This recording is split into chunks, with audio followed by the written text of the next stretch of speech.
ನಮಗೆ time ಸಿಕ್ಕಿದಾಗೆಲ್ಲ family ಜೊತೆ time spend ಮಾಡೋದಕ್ಕೆ ನಮಗೆ ಎಷ್ಟು ಖುಷಿ ಇರುತ್ತೆ ಅಲ್ವಾ? ಹಾಗೆಯೇ ನನಗೆ ಇವತ್ತು ಸ್ವಲ್ಪ ಟೈಮು ನನಗೆ ಸಿಕ್ಕಿದೆ ಅಂತ ಹೇಳೋದಕ್ಕಿಂತ ಪ್ರತಿ ವಾರವೂ ನನಗೆ ಆಫ್ ಇರುತ್ತೆ. ಸ್ಯಾಟರ್ಡೆ ಸಂಡೇ 2 ದಿನ. ನಮ್ಮ ಮನೆಯವ್ರಿಗೆ ಪಾಪ ಅವ್ರಿಗೆ ಬಿಡುವಾಗದೇ ಕಷ್ಟ. ಅದರಲ್ಲಿ ನಮಗೋಸ್ಕರ ಸ್ವಲ್ಪ ಟೈಮ್ನ ನಮಗೆ ಅಂತಲೇ ಎತ್ತಿಟ್ಟು ನಮ್ಮ ಜೊತೆ ಸ್ಪೆಂಡ್ ಮಾಡ್ತಾರೆ. ನಾವಿವತ್ತು ಬಂದಿದ್ದು ಯಾವ ಮೂವಿ ನೋಡೋದಕ್ಕೆ, ನೀವು ಕ್ಲಿಪ್ಪಿಂಗ್ ನೋಡಬೇಕಾದ್ರೇ ಅರ್ಥ ಮಾಡ್ಕೊತೀರಾ ಅಲ್ವಾ? ಕಾಂತಾರ. ಎಷ್ಟು ಚೆನ್ನಾಗಿತ್ತು ಅಂದರೆ ನಾನು ಹೇಳೋದೇ ಬೇಡ. ತುಂಬ ಜನ ಯಾರಿಗೆಲ್ಲ ಸಿನಿ ಪ್ರೇಮಿಗಳಿದ್ದೀರೋ ಅವ್ರಿಗೆಲ್ಲರಿಗೂ ತುಂಬ ಇಷ್ಟ ಆಗಿರುತ್ತೆ. ಅದರಲ್ಲಂತೂ ಈ ನಮ್ಮ ನಾಡಿನ ವೈಭವನ, ದೃಶ್ಯಾವಳಿನ ಅಷ್ಟು ಚೆನ್ನಾಗಿ ಅವರು ಚಿತ್ರೀಕರಿಸಿ ನಮ್ಮ ದೈವದ ಬಗ್ಗೆ ಎಷ್ಟು ಎಕ್ಸ್ಪ್ಲೈನ್ ಮಾಡಿದ್ದಾರೆ ಅಲ್ವಾ? ಅದನ್ನು ನೋಡ್ತಿದ್ರೇ ಮೈ ಜುಮ್ ಅನ್ನಿಸ್ಬಿಡುತ್ತೆ. ಅದರಲ್ಲಂತೂ ಯಪ್ಪ ಅವರು ತೋರಿಸಿರೋಂಥದ್ದು ನಾವು ಮರೆಯೋದಕ್ಕೆ ಆಗಲ್ಲ. ಅದನ್ನು ಸಿನಿಮಾ ಥರ ಅಲ್ದೇ ನಮ್ಮದೊಂದು ದಂತಕತೆ, ನಮ್ಮ ಸೊಗಡು ನಮ್ಮಲ್ಲಿರೋದನ್ನೇ ಅವರು ಹೇಳಿದ್ದಾರೆ. ಅದನ್ನು ನಾವು ಕಲಿಬೇಕಾಗಿರೋದು, ನೋಡಬೇಕಾಗಿರೋದು, ನಮ್ಮ ಮಕ್ಕಳಿಗೆ ತಿಳಿಸ್ಬೇಕಾಗಿರೋದು ಎಷ್ಟೊಂದಿದೆ.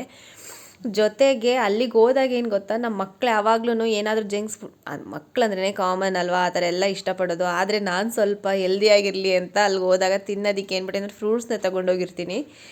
ಇವತ್ತು ಸ್ವಲ್ಪ ಟೈಮು ಮಕ್ಕಳ ಜೊತೆ, ನನ್ನ ಫ್ಯಾಮಿಲಿ, ನಮ್ಮ ಹಸ್ಬೆಂಡ್ ಎಲ್ಲರ ಜೊತೆಗೂ ಸ್ವಲ್ಪ ಮಾಲಲ್ಲಿ ಓಡಾಡಿಕೊಂಡು ಹಂಗೇ ಸ್ವಲ್ಪ ಶಾಪಿಂಗ್ ಮಾಡಿಕೊಂಡು ಊಟ ಎಲ್ಲ ಮಾಡ್ಕೊಂಡು ಬಂದ್ವಿ.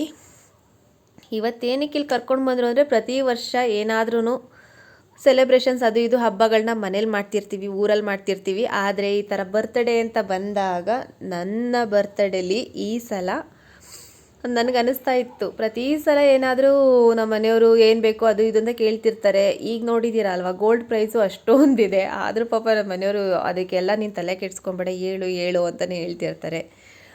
ನಾನು ನಮ್ಮ ಲಿಮಿಟೇಷನ್ಸು, ನಮ್ಮ ಕಮಿಟ್ಮೆಂಟ್ಸ್ ಎಲ್ಲ ನೋಡಿಕೊಂಡು ಏನಾದರೂ ಇರಲಿ ಸದ್ಯಕ್ಕೆ ನಾವು ಮಕ್ಕಳಿಗೆ ಅಂತ ಹೊರ್ಗಡೆ ಕರ್ಕೊಂಡು ಹೋದಾಗ ಏನು ಬೇಕು ಹೊರ್ಗಡೆಗೆ ಏನೋ ಒಂದು ಊಟ ಅದು ಇದೆಲ್ಲ ಮಾಡ್ಕೊಂಡು ಬರ್ತೀವಿ. ಆದರೆ ನನಗನ್ಸಿದ್ದೇನು ಗೊತ್ತಾ, ನಾವು ಎಷ್ಟೊಂದು ಸಲ ಹೊರ್ಗಡೆ ತಿನ್ನಬೇಕು ಅಂತ ಹೋಗಿ ತಿನ್ಕೊಂಡು ಆ ಟೈಮ್ಗೆ ಏನೋ ಒಂದು ಸ್ಪೆಂಡ್ ಮಾಡ್ಕೊಂಡು ಬಂದಿರ್ತೀವಿ. ಆದರೆ ನಿಜವಾಗ್ಲೂ ಮನೆ ಊಟಕ್ಕಿಂತ ಅದೇನೂ ಅಲ್ಲ. ನಾವು ಹೋಗಿ ಊಟಗಳು ಮಾಡ್ಕೊಂಡು ಮಾಮೂಲಿ ಇಷ್ಟೆಲ್ಲ ಮಾಡ್ಕೊಂಡು ಬಂದ್ವಿ ಅಲ್ವಾ, ಅದೇನು ನಂಗೆ ಸ್ಯಾಟಿಸ್ಫ್ಯಾಕ್ಷನ್ ಥರ ನಿಜವಾಗ್ಲೂ ಫೀಲ್ ಆಗಲಿಲ್ಲ. ಮುಂಚೆ ತುಂಬ ಆ ಥರ ಎಕ್ಸ್ಪೆಕ್ಟ್ ಮಾಡ್ತಿದ್ವಿ. ಈಗ ಎಕ್ಸ್ಪೆಕ್ಟೇಷನ್ ನನ್ನ ಲೆವೆಲ್ಗೆ ನಾನು ಅಷ್ಟೊಂದು ಇಟ್ಕೊಳ್ಳೋಕ್ಕೆ ಹೋಗಲ್ಲ. ಏನು ಬಂತು ಅಂದರೆ ಪ್ರತಿ ಸಲ ಏನಾಗುತ್ತೆ ಗೊತ್ತಾ, ನಾವೀಗ ಹೊಸ ವರ್ಷ ಬರಲಿ, ನಮ್ಮದು ಹುಟ್ಟಿದಬ್ಬ ಬರಲಿ, ನಾವು ಒಂದೊಂದು ಎಕ್ಸ್ಟ್ರಾ ಹೆಜ್ಜೆನ ಮುಂದೆ ಇಡ್ತಾ ಹೋಗ್ತಿರ್ತೀವಿ. ಅದ್ರ ಜೊತೆಗೆ ನಮಗೆ ಆದಂಥ ಒಂದು ಮೆಚುರಿಟಿ ಲೆವೆಲ್ ರೀಚ್ ಆದಾಗ ನಾವು ಹೋಗೋದು ಬರೋದು ಈ ಥರ ಮಾಡೋದು ಕಾಮನ್ ಥರ ಫೀಲ್ ಆಗಿಬಿಟ್ಟಿರುತ್ತೆ ಈಗಂತೂ. ಆಮೇಲೆ ಇದರಲ್ಲಿ ನಮಗೊಂದು ಕೂಪನ್ ಬಂದಿತ್ತು, ಅಲ್ಲಿಗೆ ಹೋಗೋಣ, ಏನೋ ಒಂದು ಗಿಫ್ಟ್ ಹ್ಯಾಂಪರ್ಸು ಮತ್ತು ಬೇರೆ ಥರದ್ದು ಏನೋ ಒಂದು ಟ್ರಾವೆಲ್ದು ಯಾವುದೋ ಒಂದು ಇರುತ್ತೆ ಆಫರ್ಸ್, ಏನೋ ವೋಚರ್ ಬಂದಿದೆ ಅಂತ. ಅಲ್ಲಿಗೆ ನಮ್ಮ ಲೇಔಟವರು ಇನ್ನೊಂದು ಫ್ಯಾಮಿಲಿಯವ್ರು ಬಂದಿದ್ರು, ಅವ್ರಿಗೂ ಏನೋ ಇದೇ ರೀತಿ ಬಂದಿತ್ತಂತ. ಅಲ್ಲಿ ಅದನ್ನು ಕಲೆಕ್ಟ್ ಮಾಡಿಕೊಂಡು ಆ ಫ್ಯಾಮಿಲಿಯವ್ರ ಜೊತೆನೂ ಸ್ವಲ್ಪ ಹೊತ್ತು ಟೈಮ್ನ ಸ್ಪೆಂಡ್ ಮಾಡಿ ನಾವು ಸ್ವಲ್ಪ ಹೊರಗಡೆ ಇದೇ ರೀತಿ ಊಟನ ಮಾಡಿಕೊಂಡು ಮತ್ತೆ ರಿಟರ್ನ್ ಮನೆಗೆ ಬರೋ ಅಷ್ಟರಲ್ಲಿ ತುಂಬಾ ಟೈಮ್ ಆಗಿತ್ತು. ಜೊತೆಗೆ ಅಲ್ಲಿ ಗಿಫ್ಟ್ ಅಂತ ನಮಗೆ ಸಿಕ್ಕಿದ್ದು ಗಣೇಶ ಮತ್ತು ಒಂದು ಟ್ರಿಪ್ ವೋಚರ್ ಕೊಟ್ಟಿದ್ದಾರೆ. ನಮಗೆ ಯಾವಾಗ ಅನಿಸುತ್ತೆ ವಿತಿನ್ 6 ಮಂತಲ್ಲಿ ನಾವು ಹೋಗ್ಬೋದು. ಸ್ವಲ್ಪ ಡಿಸ್ಕೌಂಟ್ಸು ಮತ್ತು ಅಕೊಮಡೇಷನ್ಸ್ದೆಲ್ಲ ಏನೋ ಕನ್ಸೆಷನ್ಸ್ ಥರ ಕೊಟ್ಟಿದ್ದಾರೆ. ಓಕೆ, ಇವತ್ತಿನ ದಿನ ಇದು ಸಿಕ್ಕಿದ್ದಕ್ಕೆ ಒಂಥರ ಗಿಫ್ಟ್ ಸಿಕ್ತು ಮತ್ತು ಜೊತೆಗೆ ಇದು ಸಿಕ್ತು, ಓಕೆ ಅಂತ ಫೀಲ್ ಆಯಿತು. ಬಟ್ ಇದೆಲ್ಲ ಏನನ್ಸುತ್ತೆ ಗೊತ್ತಾ, ನಾವೇನೇ ಈ ಥರ ಬಂದು ಒಂದು ದಿನ ಸ್ಪೆಂಡ್ ಮಾಡ್ಬೋದು ವರ್ಷದಲ್ಲಿ. ಈ ಥರ ಸುಮಾರು ದಿನ ಬರ್ತಿರ್ತೀವಿ ಹೋಗ್ತಿರ್ತೀವಿ ಅಂತ ಇಟ್ಕೊಳ್ಳಿ, ಇದನ್ನೇ ಎವ್ರಿಡೇ ಮಾಡೋದಕ್ಕಾಗಲ್ಲ. ಮಕ್ಳಿಗೆ ಬಂದಾಗಲೂ ಅಷ್ಟೇ, ಅವ್ರಿಗೆ ಅಲ್ಲಿ ಎಷ್ಟೊಂದು ಗೇಮ್ಸ್ ಇರುತ್ತೆ, ಅದನ್ನು ಆಡಬೇಕು, ಇದನ್ನು ಮಾಡಬೇಕು, ಇದನ್ನು ನೋಡಬೇಕು ಅಂತಲೇ ಇರ್ತಾರೆ. ಜೊತೆಗೆ ನಾವು ಅಂದರೆ ಅವ್ರಿಗೆ ಏನು ಖುಷಿ ಅನಿಸುತ್ತೆ ಅಲ್ವಾ, ಅದನ್ನೇನೋ ಒಂದು ಸಲ ಕೊಡ್ಸೋದ್ರಿಂದ ಏನೂ ಇದಾಗಲ್ಲ. ಅದರಲ್ಲಂತೂ ಮಕ್ಳು ಕಣ್ಣಿಗೆ ಬೇಕಾಗಿದ್ದೆಲ್ಲ ಇಲ್ಲಿ ಸಿಗ್ತಿರುತ್ತಾ. ನಾವು ಸ್ವಲ್ಪ ಬೇರೆ ಏನಾದ್ರು ಡಿಫ್ರೆಂಟಾಗಿ ಟ್ರೈ ಮಾಡೋಣ ಅಂತ ಅಂದ್ಬಿಟ್ಟು ಹೋಗಿದ್ವಿ. ನಿಜ ಹೇಳ್ತೀನಿ, ಅಲ್ಲಿ ಹಾಕಿರೋಂಥ ವೆಜಿಟೇಬಲ್ಸು ಮತ್ತೊಂದು ಅವರಿಷ್ಟು ಚಾರ್ಜಸ್ ಎಲ್ಲ ಮಾಡಿ ಕೊಡ್ತಾರಲ್ವ, ಅದನ್ನು ಮನೆಯಲ್ಲೇ ಮಾಡ್ಕೊಂಡು ತಿನ್ಬೋದು. ಬಟ್ ಆಗ ಮಕ್ಕಳು ತಿನ್ನಲ್ಲ. ಅಲ್ಲಿಗೆ ಹೋದಾಗ ಖುಷಿಪಟ್ಟು ಅದನ್ನೇ ತಿಂತಾರೆ. ಅವ್ರಿಗೆ ಅದೊಂಥರ ಖುಷಿ. ಇದನ್ನು ನನ್ನ ಎಕ್ಸ್ಪೆಕ್ಟೇಷನ್ ನಾನು ಹೇಳ್ಬೇಕಂತ ಅಂದ್ಕೊಂಡ್ರೆ ಓಕೆ, ಈ ಥರ ಟೈಮ್ಗಳನ್ನ ನಾವು ಒಂದು ಸಲ ನಾವು ಹೋಗ್ಬೋದು, 2 ಸಲ ಹೋಗ್ಬೋದು ಒಂದು ಮಂತಲ್ಲಿ. ಪ್ರತಿ ಸಲ ಹೋಗೋದಕ್ಕಾಗತ್ತಾ?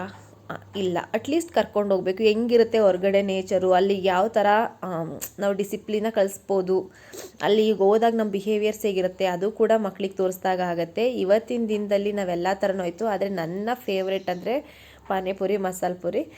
ನಾನು ಬಂದುಬಿಟ್ಟು ಅದನ್ನ ಇಲ್ಲಿಗೆ ಹಾಕಿ ಈ ಥರ ತಿನ್ನೋದೇ ಒಂಥರ ಖುಷಿ. ಜೊತೆಗೆ ಅದನ್ನು ಹೊಟ್ಟೆನೇ ಫುಲ್ಲು ಫಿಲ್ ಆಗೋಯ್ತು, ಅಷ್ಟು ಊಟ. ಜೊತೆಗೆ ಆಯಿತು, ಅಷ್ಟೊಂದು ಟೈಮ್ ಸ್ಪೆಂಡ್ ಆಯಿತು ಅಂದ್ಬಿಟ್ಟು ಸ್ವಲ್ಪ ಪಾರ್ಸಲ್ ಬೇರೆದು ತೊಗೊಬಂದಿದ್ವಿ. ಅವ್ರು ಕೊಟ್ಟಿದ್ದು ಗಿಫ್ಟ್ ನೋಡಿ, ಇದೇನೆ ಸಿಲ್ವರ್ ಪ್ಲೇಟೆಡ್ ಅಂತೆ. ಓಕೆ, ಸಿಲ್ವರಲ್ಲಿ ಯಾವುದೋ ಒಂದು ಸಿಕ್ತಲ್ವ ಅಂತ ಇದೊಂದು ಪ್ಲಸ್ ಒಂದು ವೋಚರ್ ಎರಡೂ ಸಿಕ್ಕಿತ್ತು.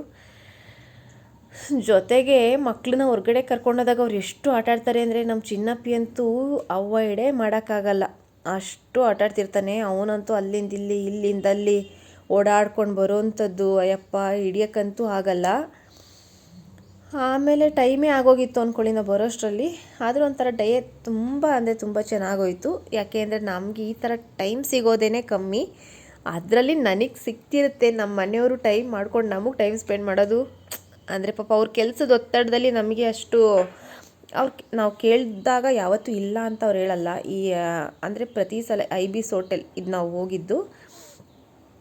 ಇಲ್ಲೆಲ್ಲ ಏನು ಗೊತ್ತಾ ಫ್ರೆಂಡ್ಸ್, ಅಂದರೆ ಈಗ ಲಕ್ಸುರಿಯಸ್ ಲೈಫ್ ಅಂತ ನಾವು ಜಸ್ಟ್ ನೋಡಬೇಕಂತ ಹೋಗ್ತೀವಲ್ವ, ಅದು ನೋಡೋದಕ್ಕೆ ಅಂದರೆ ಹೆಂಗೆ ಹೇಳ್ತೀವಿ, ಅದು ನೋಡೋದಕ್ಕಷ್ಟೇ ಚೆನ್ನಾಗಿರುತ್ತೆ ಅದನ್ನು. ಬಟ್ ನಾವು ಅದನ್ನು ಪ್ರತಿದಿನ ಅದನ್ನು ನಾವು ಅಡ್ಯಾಪ್ಟ್ ಮಾಡ್ಕೊಳ್ಳೋದಕ್ಕೆ ಅಂತ ಹೋದರೆ ಅದೇನೋ ಸಿಗಲಾರದಂಥದ್ದು ಅಂತ ಹೇಳ್ತೀವಲ್ವ. ಈಗ ಚಂದ್ರನ ನೋಡೋದಕ್ಕೆ ಸುಂದರವಾಗಿರುತ್ತೆ, ಅದು ನನಗೆ ಬೇಕೇ ಬೇಕು ಅಂದರೆ ಇದಾಗಿರುತ್ತೆ. ಹಾಗೆ ನಾವು ಈ ಥರದೆಲ್ಲ ಬಿಟ್ಟು ನಮ್ಮ ಝೋನಲ್ಲಿ ನಾವು ಏನಿರ್ತೀವಿ ಅಲ್ವಾ, ಫ್ಯಾಮಿಲಿ ಫ್ರೆಂಡ್ಸು ಅಥವಾ ಇರೋದ್ರಲ್ಲೇ ನಾವು ಅಡ್ಜಸ್ಟ್ ಮಾಡ್ಕೊಂಡು ಹೋಗ್ತೀವಲ್ಲ, ನಿಜ ನನಗೆ ಅದೇ ಖುಷಿ ಕೊಡುತ್ತೆ. ಎಷ್ಟು ಖುಷಿ ಕೊಡುತ್ತೆ ನನಗೆ ಅಂದರೆ, ಅದೇ ಮನೆಯಲ್ಲಿ ಇವಾಗ ಅಟ್ಲೀಸ್ಟ್ ಒನ್ ಡೇ ಸಿಕ್ತಾನೆ ನಾನು ಮಲ್ಕೊಬಿಟ್ರೇ ಖುಷಿ ನನಗದು, ಆ ಥರ ಖುಷಿ ಇರುತ್ತೆ. ಆದರೆ ನಮಗೂ ಕೂಡ ಅಷ್ಟೇ, ಮಕ್ಕಳು ಈ ವಯಸ್ಸಲ್ಲಿದ್ದಾಗ ನಮಗೂ ನನಗೆ ಇದು ಬೇಕು ಅದು ಬೇಕು, ಅಲ್ಲಿ ಕರ್ಕೊಂಡು ಹೋಗಲ್ವ ಇಲ್ಲಿ ಕರ್ಕೊಂಡು ಹೋಗಲ್ವ ಅಂತ ನಮ್ಮ ಪೇರೆಂಟ್ಸನ್ನು ಕೇಳ್ತಿದ್ವಿ. ಆದರೆ ನಮಗದೊಂದು ಲಿಮಿಟೆಡ್ ಚಾಯ್ಸ್ ಥರ ಇರ್ತಿತ್ತು. ಅಂದರೆ ಎವ್ರಿ ಡೇ ನಾವು ಏನಾದ್ರು ಫೋರ್ಸ್ ಮಾಡ್ತಾನೂ ಇರಲಿಲ್ಲ, ನಾವು ಫೋರ್ಸ್ ಮಾಡಿ ಹೋಗೋಂಥ ಇದು ಇರಲಿಲ್ಲ. ಆದರೆ ಅವರು ಪಾಪ ವರ್ಷದಲ್ಲಿ ಒಂದು ಸಲ ಅಥವಾ 2 ಸಲ ಏನಾದರೂ ಹೊರಗಡೆ ನಮಗೆ ಮೈಸೂರು ಅಥವಾ ಮಂಡ್ಯ ಈ ಥರ ಕರ್ಕೊಂಡು ಹೋದ್ರೇ ಏನೋ ಒಂಥರ ಖುಷಿ. ಅದೋ ಒಂದು ಫಿಲಮ್ ಕರ್ಕೊಂಡೋದ್ರು, ಅದೋ ಒಂದು ಬಟ್ಟೆ ಕೊಡ್ಸೋದಕ್ಕೆ ಕರ್ಕೊಂಡೋದ್ರು, ಆ ಮೂಮೆಂಟ್ಸು. ಮತ್ತು ಈಗ ನಾವು ನೋಡಿ, ಒಂದು ಬಟ್ಟೆ ಬೇಕು ಅಂತ ಅಂದರೆ ಹೋಗ್ಬಿಡೋದು. ಈಗ ಒಂದು ವಾರದಲ್ಲ ಒಂದು ಸಲನೋ ಅಥವಾ 15 ದಿನಕ್ಕೆ ಒಂದು ಸಲ ಆದರೂ ಹೊರ್ಗಡೆಗೆ ಹೋದಾಗ ನಾವು ಎತ್ಕೊಂಡು ಬರ್ತಿರ್ತೀವಿ ಯಾವ್ದು ಬೇಕು ಅದನ್ನೇ. ಈಗ ಬಟ್ಟೆಗಳಿಗೇನು ಕಮ್ಮಿ ಏನಿರಲ್ಲ ಅಲ್ವಾ. ಆಗ ನಮಗೆ ಹಬ್ಬಗಳು ಬಂದಾಗಲೇ ಹೊಸ ಬಟ್ಟೆ ಸಿಕ್ತಿತ್ತು. ಈಗ ಆ ಥರ ಅಲ್ಲ, ನಮ್ಗೆ ಯಾವಾಗ ಬೇಕನ್ನಿಸುತ್ತೆ ಓಕೆ ಈಗ ನಂಗೆ ಬಟ್ಟೆ ಬೇಕಾ ಹೋಗಿ ತೊಗೊತೀವಿ, ನಮಗೇನೋ ಬೇಕಾ ಒಂದು ಆರ್ಡ್ರ್ ಮಾಡ್ತೀವಿ. ಲೈಫ್ ಸ್ಟೈಲು ಹೆಂಗೆ ಚೇಂಜ್ ಆಗುತ್ತೆ. ಯಾಕೆ ಅಂದರೆ ಆಗ ಊಟಕ್ಕೆ ಮತ್ತು ನಾವು ಓದಿಸೋದಕ್ಕೆ ಅಂತಲೇ ಸ್ವಲ್ಪ ದುಡ್ಡನ್ನ ಅವರು ಎತ್ತಿಡಬೇಕಿತ್ತು. ಮನೆ ಮೇಂಟೆನೆನ್ಸು, ಅವ್ರಿಗೆ ಆದಂಥ ಕೆಲವೊಂದು ಜವಾಬ್ದಾರಿ, ಆಗಷ್ಟು ಇನ್ಕಮ್ ಕೂಡ ಇರಲಿಲ್ಲ. ಈಗ ನಾವು ನಮಗೆ ಒಂದು ಕೆಲಸ ಸಿಕ್ಕಿದೆ, ಒಂದು ಮಾಡ್ತಿದ್ದೀವಿ, ನಮ್ಮ ಲೈಫ್ ಸ್ಟೈಲ್ನ ಬೇರೆ ಥರ ಚೇಂಜ್ ಮಾಡ್ಕೊಂಡಿದ್ದೀವಿ ಅಲ್ವಾ. ಹಾಗೆ ಈ ಥರ ನಾವು ಏನೇನು ನಮ್ಮಲ್ಲಿ ಬದಲಾವಣೆಗಳನ್ನ ಮಾಡ್ಕೊಂಡಿದ್ದೀವೋ ಅದನ್ನು ನಮ್ಮ ಖುಷಿಗೋಸ್ಕರ ಮಾಡ್ಕೊಂಡಿದ್ದೀವಿ. ಮತ್ತು ನಮ್ಮ ಮಕ್ಕಳಿಗೆ ಇನ್ನೂ ಅದಕ್ಕಿಂತ ಒಳ್ಳೆ ಲೈಫ್ ಸಿಗಲಿ ಅಂತ ಮಾಡ್ಕೊಂಡಿದ್ದೀವಿ ಅಲ್ವಾ. ನಾವೇ ಅಂತಲ್ಲ, ಯಾವುದೇ ಪೇರೆಂಟ್ಸ್ ಆದರೂ ಅಷ್ಟೇ. ಫಸ್ಟು ನಮ್ಮ ಖುಷಿಗಿಂತ ನಮ್ಮ ಮಕ್ಕಳು ಖುಷಿಯಾಗಿದ್ದಾರಾ, ಅವ್ರಿಗೆ ಇದು ಖುಷಿ ಅನ್ನಿಸ್ತಿದ್ಯಾ ಅಂತಲೇ ಯೋಚನೆ ಮಾಡೋದು. ಜೊತೆಗೆ ನನಗೆ ಚಿಕ್ಕದ್ರಲ್ಲಿ ನೋಡಿ, ಇದು ಅಷ್ಟೇ, ಇವಾಗೆಲ್ಲ ಮಾಡರ್ನೈಸ್ ಆಗಿ ಬಂದಿದೆ ಇದು ಕೊಬ್ಬರಿ ಬಿಸ್ಕೆಟ್ ಇದು, ಆಯಿತಾ. ಆದರೆ ಮುಂಚೆ ನಮಗೆ ಅದು ಕೊಬ್ಬರಿ ಬಿಸ್ಕೆಟ್ ಅಲ್ಲ, ಕೊಬ್ಬರಿ ಮಿಠಾಯಿ ಬೇರೆ ಥರ ಒಂದು ಅದನ್ನು ತೊಗೋಬೇಕು ಅಂದರೆ 50 ಪೈಸೆ ಕೊಟ್ಟರೆ ಇಷ್ಟು ದೊಡ್ಡ ಪೀಸ್ ಸಿಕ್ತಿತ್ತು. ಈಗ ಆ ಥರ ಇದೆಯಾ ಹೇಳಿ. ಏನೆಲ್ಲ ತೊಗೊಬಂದು ಮಕ್ಕಳಿಗೀಗ ಕೊಡ್ತೀವಿ ಅಂತ ಇಟ್ಕೊಳ್ಳಿ, ಅವ್ರಿಗೆ ಸ್ಯಾಟಿಸ್ಫ್ಯಾಕ್ಷನ್ ಆಗೋವಂಥದ್ದೇ ಇಲ್ಲ. ನಿಜವಾಗ್ಲೂ ಸ್ಯಾಟಿಸ್ಫ್ಯಾಕ್ಷನ್ ಆಗೋದು ಇಲ್ಲ, ಅವ್ರಿಗೆ ಮಾಡಿಸೋದಕ್ಕೂ ಆಗಲ್ಲ. ಆ ಲೆವೆಲ್ ಅವ್ರು ಕ್ರಾಸ್ ಮಾಡಿಬಿಟ್ಟಿದ್ದಾರೆ. ಯಾಕೆಂದರೆ ಅವ್ರ ಜನ್ರೇಷನ್ನೇ ಬೇರೆ. ಪ್ರತಿ ವರ್ಷ 1 ಇಯರ್ಗೂ ಜನ್ರೇಷನ್ ಗ್ಯಾಪ್ಸ್ ಇರುತ್ತೆ. ಅವ್ರ ಮೈಂಡ್ಸೆಟ್ ಚೇಂಜ್ ಇರುತ್ತೆ, ಅವ್ರದ್ದು ಮೆಂಟಾಲಿಟೀಸ್ ಚೇಂಜ್ ಇರುತ್ತೆ. ಪ್ರತಿಯೊಂದೂ ನಾವು ಅಡ್ಜಸ್ಟ್ ಮಾಡ್ತೀವಿ, ಅವ್ರಿಗೆ ಅರ್ಥ ಮಾಡ್ತೀವಿ. ಅದೆಲ್ಲ ನಿಜ, ಅಷ್ಟು ನಾವು ಹೇಳ್ದಷ್ಟು ಸುಲಭ ಅಂತೂ ಇರೋಲ್ಲ. ಮತ್ತು ಇನ್ನೊಂದೇನು ಗೊತ್ತಾ, ಇಲ್ಲಿ ನನಗನ್ಸಿದ್ದು ಮಕ್ಕಳುಗಳಿಗೂ ಮುಂಚೆ ನಾವು ಇದನ್ನು ಎಫರ್ಟ್ ಹಾಕಿದ್ದು ಕಲೀಲೇಬೇಕು, ಓದಲೇಬೇಕು ಅಂತ ಮಾಡ್ತಿದ್ವಿ ಅಲ್ವಾ. ಅದನ್ನು ಯಾವುದೇ ಮಕ್ಕಳು ಕೂಡ ಅಷ್ಟು ಖುಷಿಪಟ್ಟು ಮಾಡ್ತಾ ಇಲ್ಲ.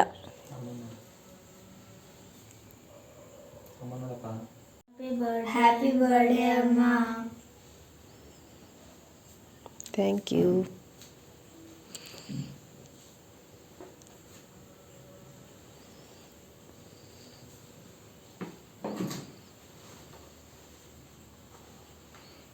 ನೋಡಿ ಇಲ್ಲಿ ಸ್ಮೈಲ್ ಮಾಡಿ ಇಬ್ರು.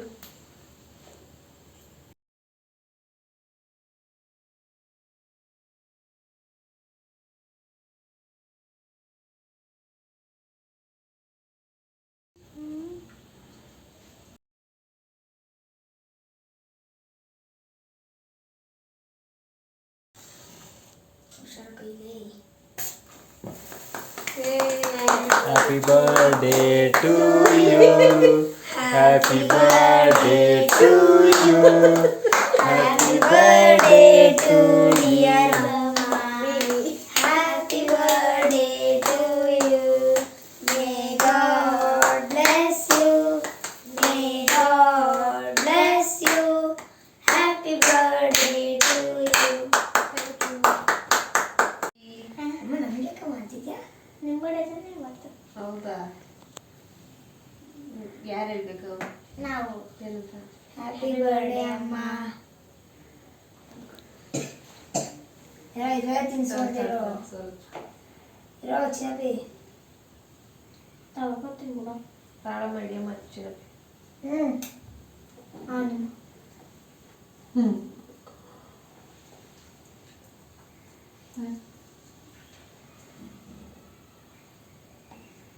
ಚೆನ್ನಾಯ್ತಾ?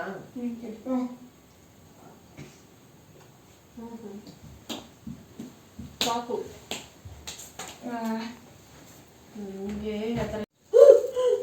ಇದೇ ಫಸ್ಟ್ ಟೈಮ್ ಸ್ವಲ್ಪ